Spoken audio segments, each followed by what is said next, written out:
Hey, Grampian Nation, get ready. You're going to meet the defender of the entrepreneur and the author of the preparation principle.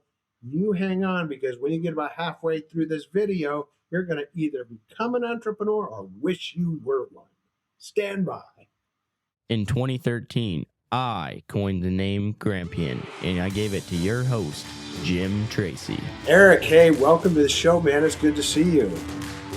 Good to see you, Jim. Thanks for having me. I appreciate it. You know, as I said in our intro, I found Eric and I named him the defender of the entrepreneur. And there's lots of people who want to come on this podcast, especially business people, and a lot in the mergers, acquisitions, finance guru category. And usually I'm not very interested, but I love defenders of the entrepreneur. What do you think of that? I love it too. That's why we're here. We want to make sure that entrepreneurs get the credit they deserve and the valuation they deserve for all the hard work they put into building what they built. Eric, you are a father who specializes in counseling businesses, small family businesses, middle market businesses. But tell us, you're a father first. How many kids you got? Oh, thank you for asking. I've got two daughters. They're 8 and 9 years old and the loves of my life. Yes. All right. And you are also then the defender of the daughter. So you guys who are out looking for girlfriends in 5 or 10 years, you better look out. Eric's coming after you. I'm going to make sure it's 20 years from now. We're going to take our time on that part of it. Yes. All right. So you help families. One of the attractions for me, because I get a lot of people who want to come on the podcast to do, mergers and acquisitions and sell themselves as the defenders of the entrepreneur. I found that actually to be true with you. You help families and family businesses on the sell side. So they've worked really hard over the years to acquire business assets, and then they come to a point where they have to exit. That's where you step in. Yes, sir. That's correct. I do. Yes. Yeah. Tell us a little bit. There's all these questions come up. When I first got into the business of actually being on the sell side, it was really a daunting experience. So how do you sell a business? How do I sell their business? A lot goes into it. That's interesting. The very first thing I do is I want to get to know my client. Mm-hmm. I want to figure out, what makes them tick, where they came from, and not even about the business. That's important, but more about them. Mm-hmm. Get to know them. What are their long-term and short-term goals? And that's very different too, because short-term and long-term are different. Yeah. And what do they want to, what do they want to do? Do they want to sell the business completely? Mm-hmm. A full sale. That's one thing. Oftentimes, business owners don't know what a recap is. Mm-hmm. In a majority recap, where they're still young and they're active and they love the business, but they want to diversify some income, take some stress off their table. And I do a majority recap with a buyer where they can sell 75%, 85%, and they can actually take that money and they can put that aside for their family, and they can bring on a partner to help them grow the business, and they get back to doing what they love to do. Yeah. Oftentimes, you and I are business owners. You've had some very successful businesses. We got into a business to do a certain thing. Yeah. And then what happens? The business gets in the way. Legal, accounting, HR. We stop doing what we love to do. Yeah. So with a recap, what I tell my clients is that, let's just say you started a business and you love to sell. You love talking to people, but now you don't do that anymore. I can bring in a buyer, give you some capital, help you grow the business, and they can let you do what you want to do, sell. And they'll take care of the HR and the accounting and the legal, all that stuff. Yeah. And that's mostly what I do. I try to figure out what a client wants to do and help them reach all their goals, or most of their goals. So to identify it for our people, because the thing I learned about mergers and acquisitions is, you guys, it's kind of like flying in that there's a completely different language. So when Yes. you say recap, you're talking about a recapitalization. What does that look like? Great question. Yes, sir. So recapitalization, that means that you're going to, you want your business fully, 100%, right? Yeah. You want to recap the business. You're going to sell, let's say, 75% of the business. Mm-hmm. You're going to take 25% and roll that into a new co with a new buyer who owns the other 75%. And together, you're going to work together to grow that business and take it from 5 of EBITDA to 10 million of EBITDA or whatever, and sell it down the road. Yes. Yeah. And so, again, to help our people, EBITDA simply means profit. It's earnings before interest, taxes, depreciation, amortization. But what we in the small entrepreneurial world, we just call it profit, because and usually we go to our checkbook to see what it is. I would call it cash flow. Profit's accurate. I would also call it cash flow. Okay. All right. So when you talk about newco, you mean a new company, right? Oftentimes, yes. So I don't want to get too technical, but I can. But oftentimes, what you will do is you'll have a purchaser who'll do an asset sale. There's Mhm. stock sale and asset sale. There's benefits and drawbacks to both. Yeah. But in a recap with a private equity firm is that what we'll do is we'll create a new co. Maybe it's the same name 2.0, Yeah. right? You keep all your customers, all your contracts. Yeah. You drop your assets into NewCo. Hmm. So now I've sold 75%. I put that cash away. I take 25% of the proceeds and put that in NewCo along with the private equity firm in a NewCo, and Hmm. we take that business and grow it from there. Yeah. And so now you become more like a shareholder of a business that you founded, but you got to pull some of your chips off the table in this high stakes poker match of your life's work. 100% correct. Yes, sir. That's Yeah. exactly what it is. Yes. Yeah. One of the things that drew me to you was a book called The Preparation Principle, and even the title, I love it. One of the cliches that has adorned my life since I was very young was proper prior planning prevents poor performance. Performance. Yes, yes sir. Okay, Mhm. so where did you come up with the preparation principle? And give us kind of a show. Do you have copy handy? Show us the Yes, cover. sir. I What is do. it? The preparation principle. I can't quite read the subtitle. What does it say? So the subtitle is How to Prepare Your Business, Your Team, and Your Finances for the Perfect Exit. Wow. Okay, so that brings up another question. Number one, is there a perfect exit? No, but we can come close. How about that? It can only it's kind of like you go on a hunting trip, and even if you get all your ducks or all your geese or whatever, all your pheasants, it can always be a little better. That's what keeps you going back. And so I liken it to as good as it can get. I really do. And tell us what that looks like on an average. I mean, when people walk away happy, what is it? What are they experiencing? Oh, that's a great question. Let's talk about a recap, like we talked about. Mhm. We'll stay on that topic.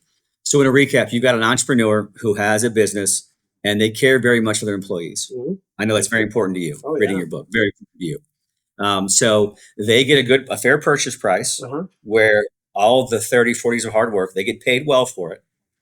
They put some aside, but yet their employees are also taken care of, right? Right. So we're not going to come in and fire the CFO or the CEO or the head of sales.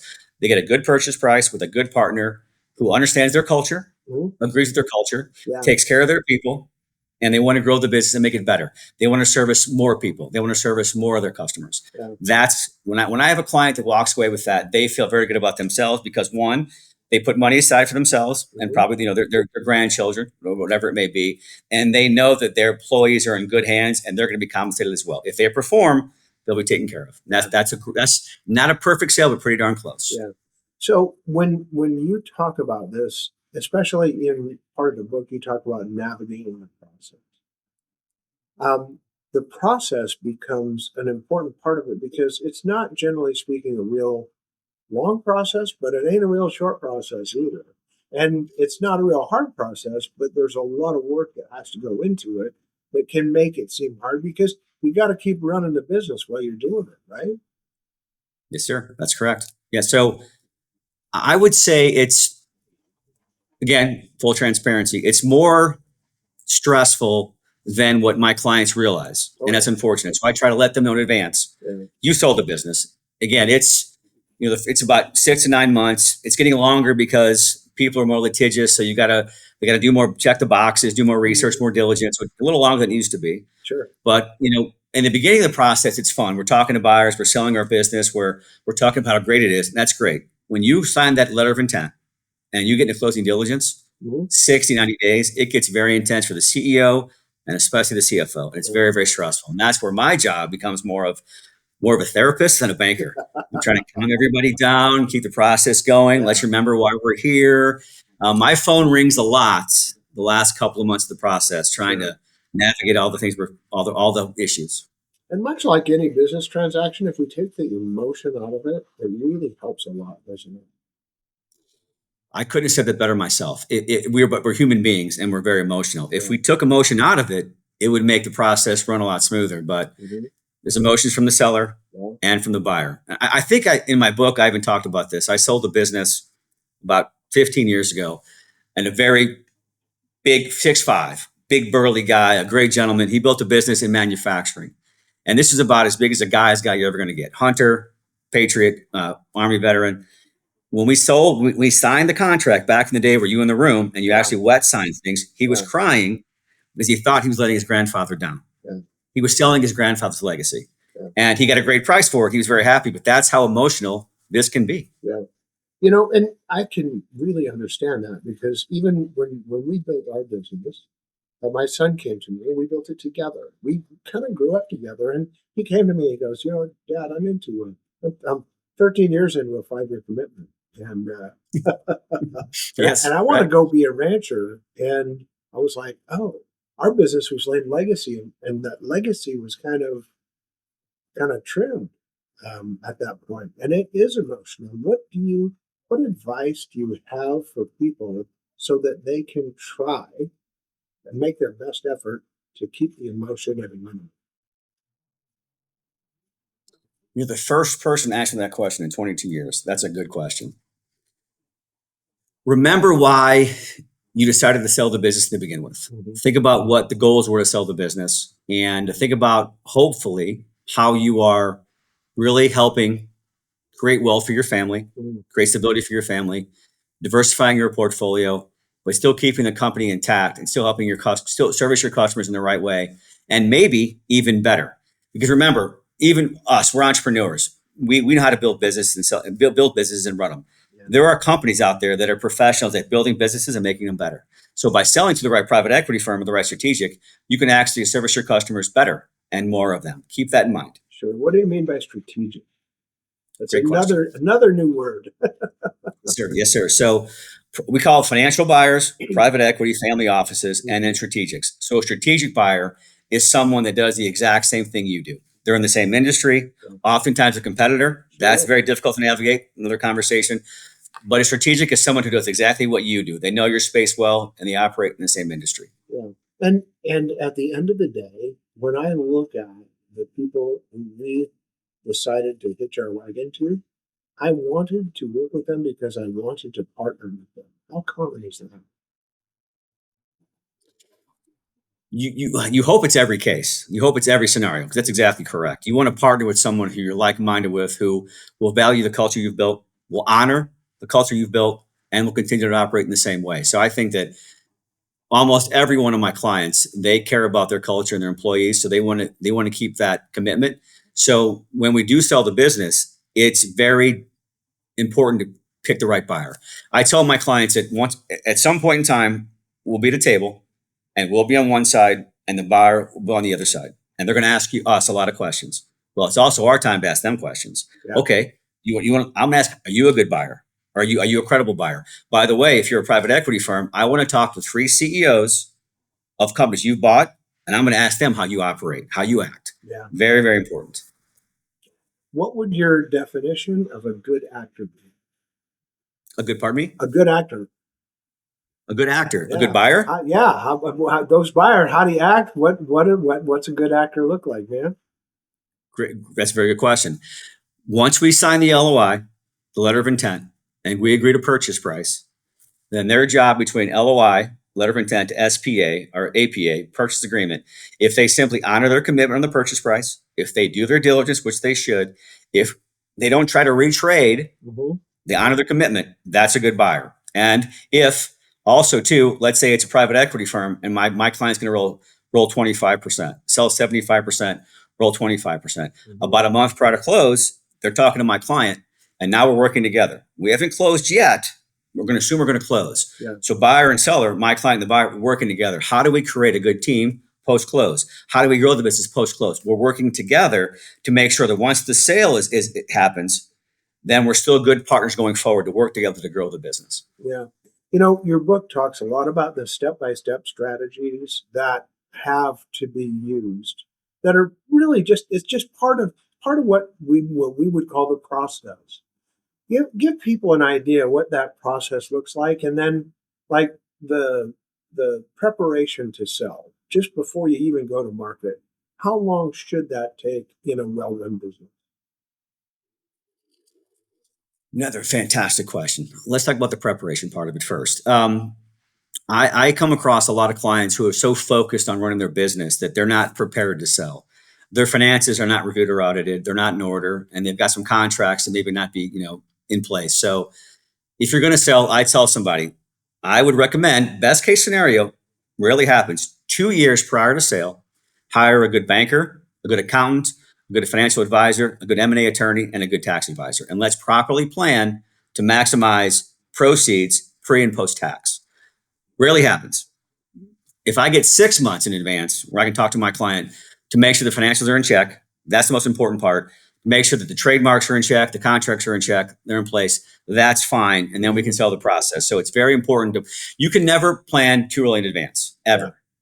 But at least give me 6 months, please. And if you can give me 2 years, I can save you a lot of money post-tax. Sure. One of the things that I kind of got an advantage going into this, because prior to starting our business, I was on the sell side of a pretty large company.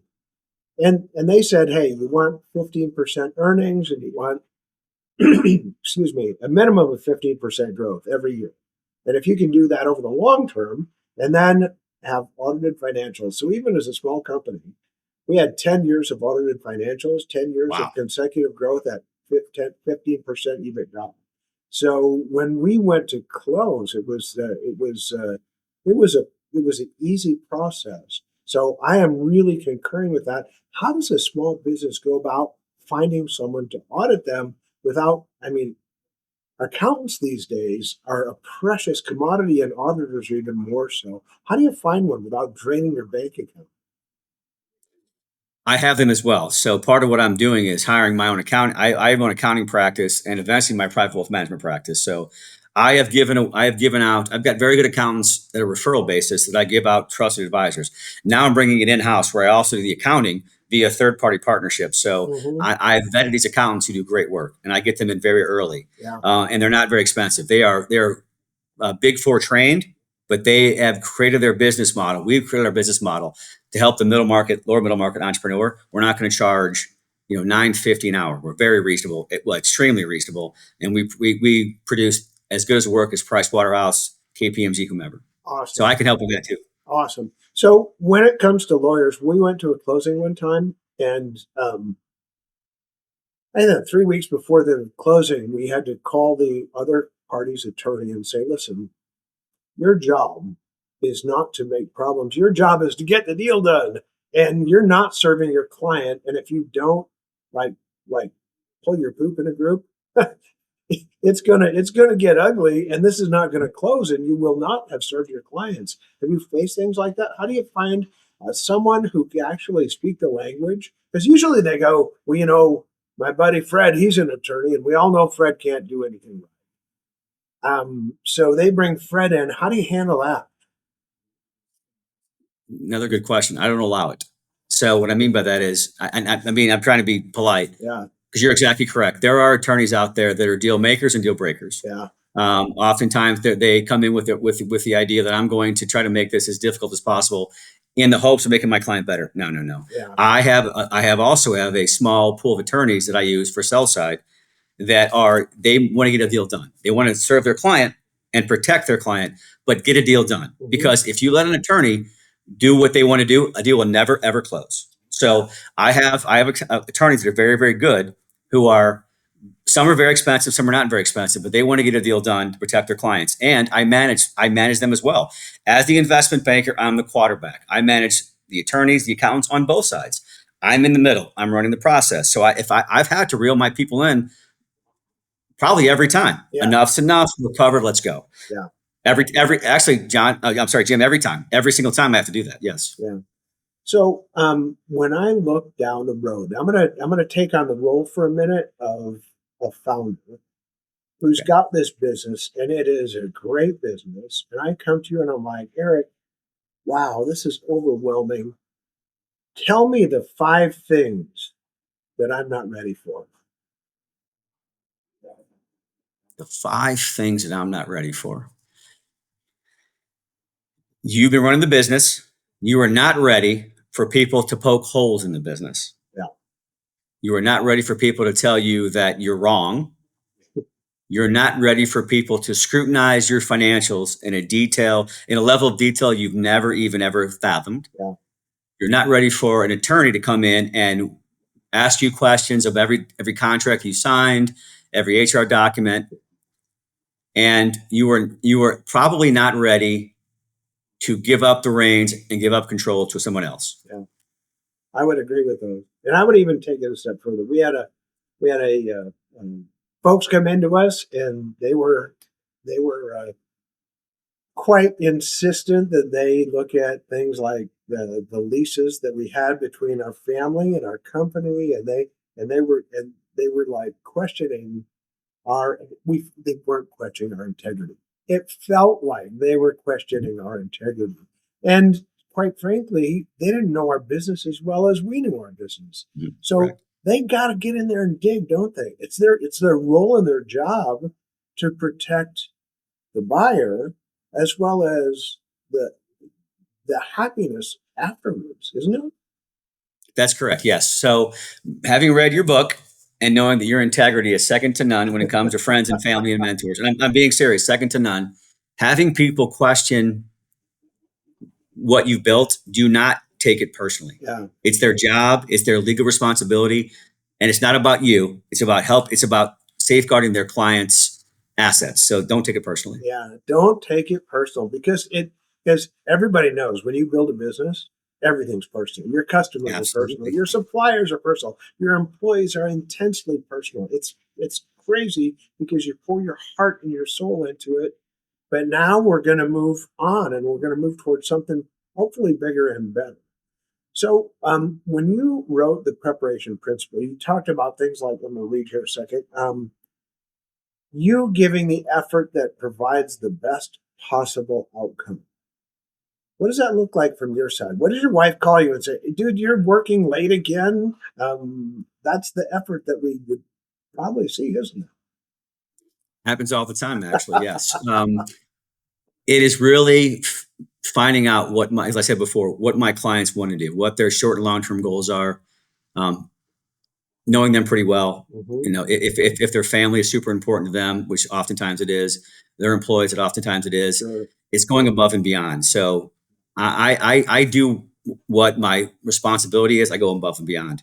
I really try to make sure that they're aligned with the right attorneys, the right accountants. I want to make sure the right employment attorneys for themselves and their employees. I don't have to do that, but I do it. Let's say I'm selling a business and the owner is fantastic. He'll remain a CEO with a less of a role, but his head of sales and his CFO and his head of R&D are extremely important. Yeah. I want to make sure I'm not an expert at this. I want to make sure they get the right labor attorney to make sure that those contracts, those employment agreements are ironclad as well. So they're taken care of. And I don't have to do that. Yeah. And you could even say it goes against my ability to close a deal. I'm bringing up things that could kill the deal, but better for my clients. Yeah. I just want to make sure that I honor my clients' commitments as best I can. Yeah. You know, you also talk in the book about demystifying the process.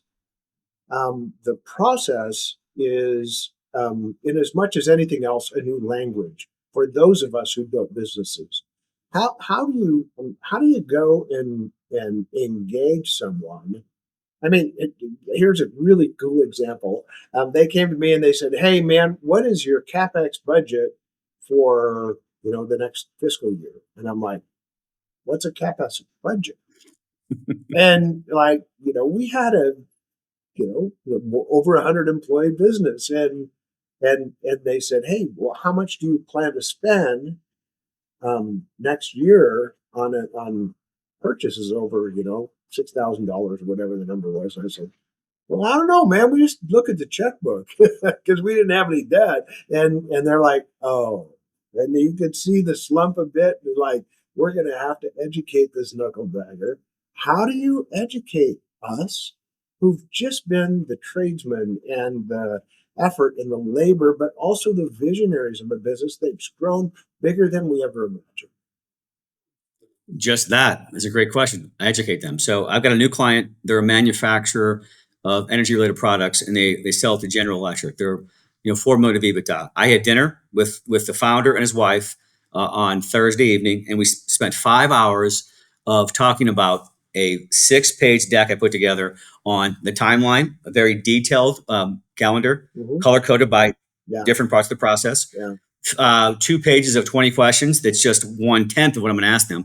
Prepare for this, this, and this. Yeah. I really get in. I want to make sure my client knows no surprises because no one likes surprises. Yeah. So I do as much as I can about 4 to 6 weeks prior to a sale, from engagement to sale, really preparing the marketing materials, the SIM, the confidential information memorandum, the model, but also educating my clients on what to expect over the next 4 weeks, 8 weeks, closing diligence. I make sure they are informed as much as possible so no surprises. And usually, if done correctly, and if I have a willing client, they get about 90% of what's going to happen. They understand. There's always some kind of last thing, at the last end, somebody asks a question they weren't prepared for. But for the most part, I prepare them. I spend a lot of time in advance preparing them for the sale. No, hopefully very little surprises. Yeah. And the process itself becomes a real identifier of character. Identify of character. I say that because as you walk into it, you get a spreadsheet. The spreadsheet says, "Here's how we're going to document," and it's like it's an Excel spreadsheet that unless you've been in the tech industry, you really won't get a grasp of. But then it rolls from there into the creation of a visual picture and brochure of your company. That's probably the best company's ever going to look, isn't it? And that's the right. SIM, that's the confidential information memorandum. And then you put this on display and you get grilled by, say, 6 different buyer candidates. And so then you sit there and you tell them that you're actually a good guy, and they get to poke holes and poke fun at you. And then after that, you kind of begin the process of selecting a buyer. When you divide this 6 months or 9 months into chunks, it kind of goes, there's a third of the time getting ready. There's a small window of time that is the presentation and sale, that maybe a month or maybe a month and a half. And then there's a period of time where you're trying to pick a winner, because they are a winner if they get you. And then you're trying to negotiate all the final details with them. That's perfect. It's market prep, phase 1. Then there's marketing, and there's closing and funding, phase 3. It's exactly correct. You nailed it. Yeah. Yes, sir. I have to tell you, and this is an encouragement for all your private equity folks that you work with, and even strategics. One of the finest things that ever happened to me is after we closed, the following morning, I got a call, and they said, "Hey, Jim, how you doing?" I'm like, "I'm all right." And then the big question came, "Hey, did you check your bank account?" I'm like, Yeah. "Well, yeah, I kind of did." "Oh yeah, I did." And he's like, "Good, everything all right?" I'm like, "Yeah." He said, "All right, this is hard on you and it's hard on your family. We're going to leave you alone for about 30 days, and I'll talk to you after a month." One of the classiest and most encouraging things, I thought, this guy isn't out to kill my company now. I didn't lose everything last night. I didn't give it all away.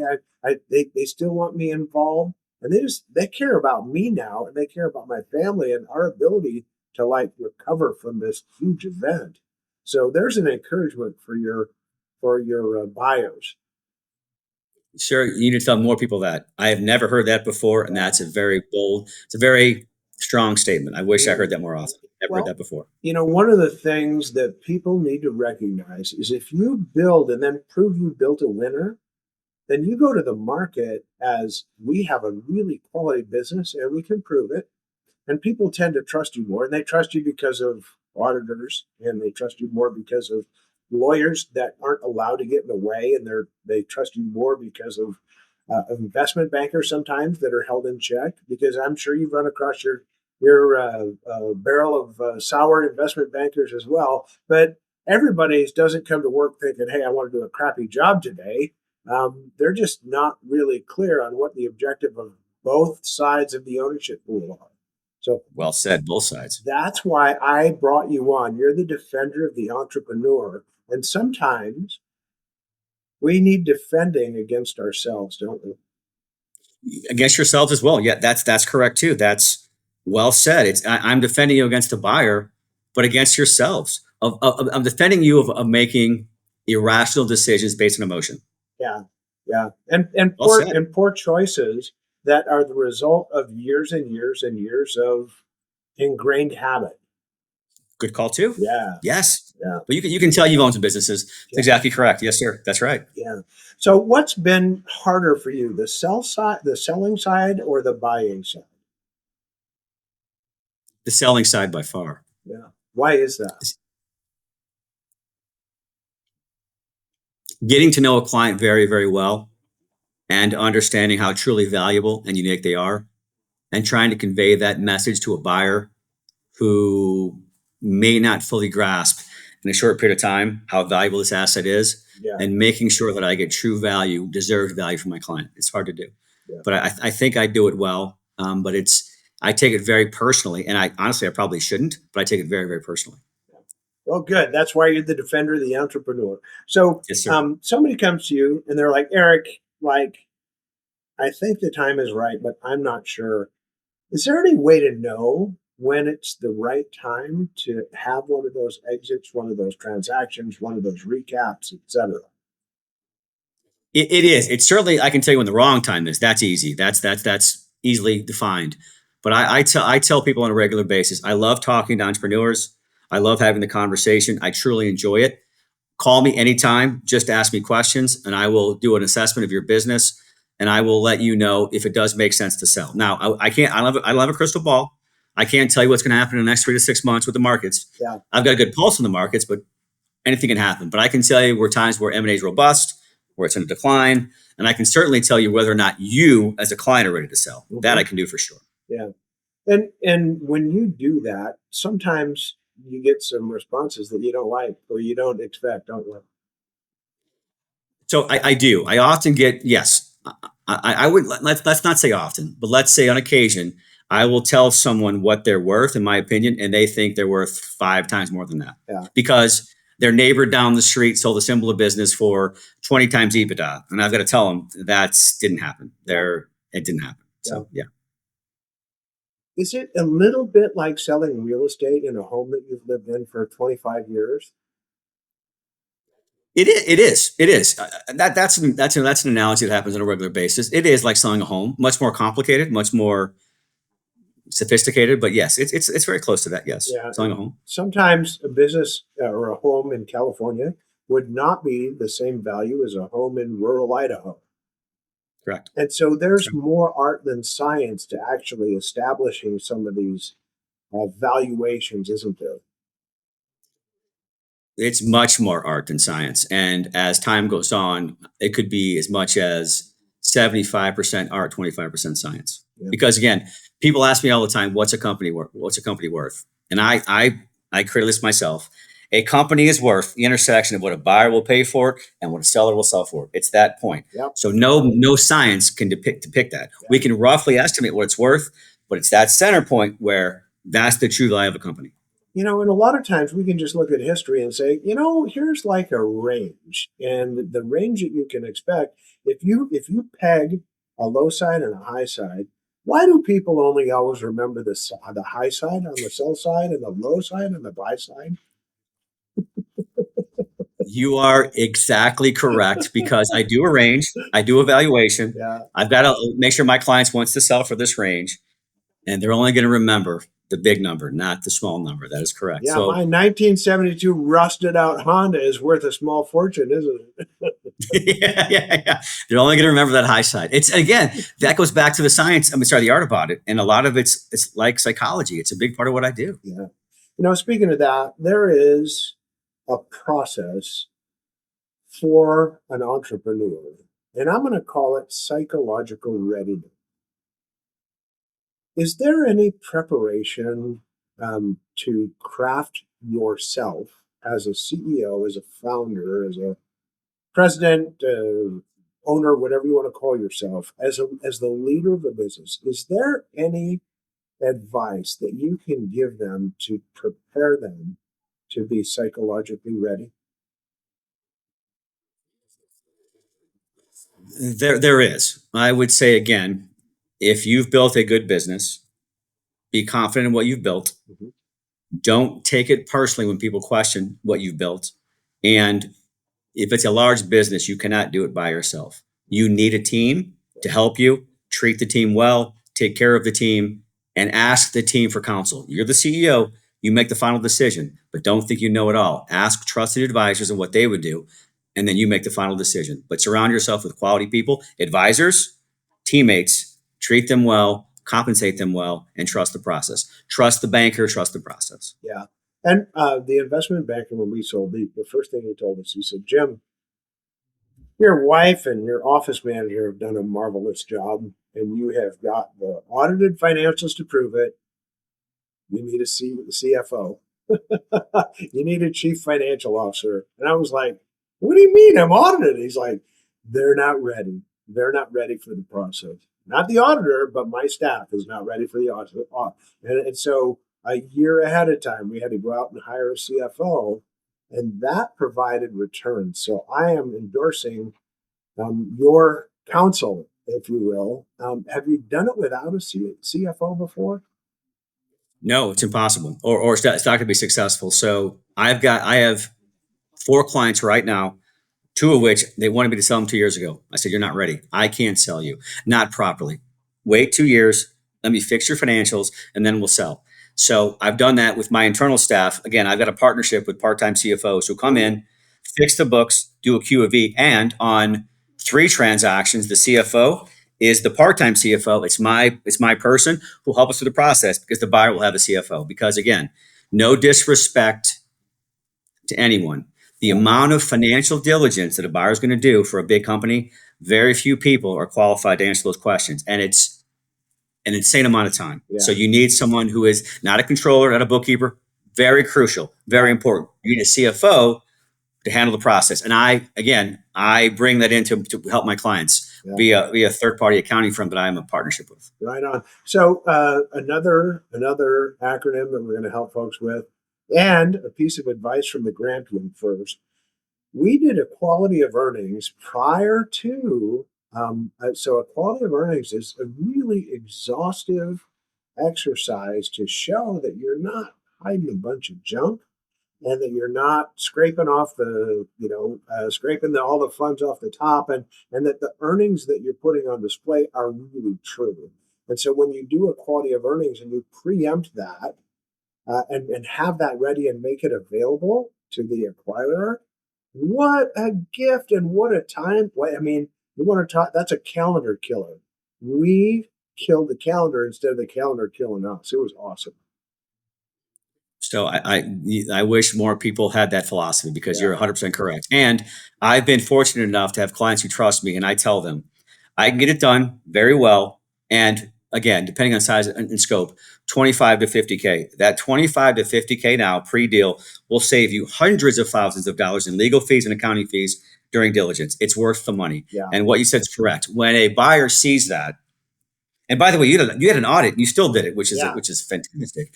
If you don't have audit, if you have reviewed financial statements, which is still strong, do the Q of E. It will save us time. And by the way, time kills all deals. It will save us time and will save you literally tens of thousands, if not hundreds of thousands of dollars in closing diligence. Yes, sir. Yeah. All right. So one of the things that really comes up as a question about family businesses is when you mentioned a financial advisor or a wealth manager. I, being prideful and not a fan of debt and having all my strong opinions, I didn't take that advice, and I probably should have. Why would you encourage people to get a wealth manager? Because you're about to cash out a substantial amount of income and you want that preserved. And not only that, with planning properly pre-sale, you can save yourself millions of dollars in taxes.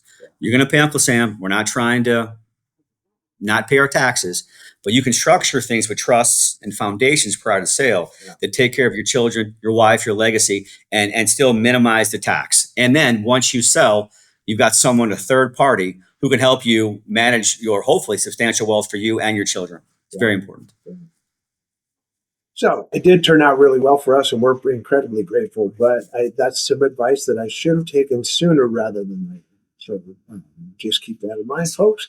One of the things that we talk about in there, you've helped a lot of people. You've helped a lot of people transition from being an entrepreneur to being an entrepreneur with huge backing and growing companies even bigger and getting what we call the second bite of the apple, or another return on the 25% or whatever that they rolled into the new business. And I, quite frankly, on our first roll, we recapped all of our 20% immediately within 18 months. It was wonderful. But having helped all those people, you lived a big life, and there's just no question about it. But there's a champion back there in your history that has played such an influential role and affected your journey in such a significant way. We got to say thank you to him right now. Who is that? My mother. Your mother. All right. Who has nothing to do with finance whatsoever. Yeah. My mother. She just she raised me single by herself, and she put, as a woman, raised a very tough man, which was hard to do in South St. Louis, and it's her. Yeah. And what's her name? Donna. And Donna, we just want to say thank you from the Grampian for investing in Eric and making him the man that he's become, and the defender of the entrepreneur. Eric, Yes, thanks for coming on the show. How do people get in touch with you? I'll give my cell number, 310-995-8579. And my email address is Eric, ERIC, at ECOONRODCO.com. All right. And my company is called E. Coonrod & Co. Okay, we'll put that down in the show notes. Is there any parting wisdom that you can give to that entrepreneur who's sitting there saying, I wonder if I should call him? I would say that, one, listen to Jim's podcast and read his book, because it is phenomenal. It's phenomenal. Yeah. And I would say, too, is that a surgeon wouldn't operate on themselves. Don't sell your business yourself. Hire a professional. Hire an investment banker. Yeah. And before you even think about it, go get the book, The Preparation Principle by Eric Coonrod. Thank you. I'm promoting your book. I should wrote my book too. Yeah, thank you, Jim. Get the book. It's quite informative. 85 pages, quick read, and I do think you will appreciate what's in there. All right. Well, Grampian Nation, you keep living those Grampian-sized dreams, chasing them, and go after it. Go get those Grampian-sized dreams. And until next time, this is Jim, and I out. When you get an opportunity, subscribe or follow wherever you get your podcast.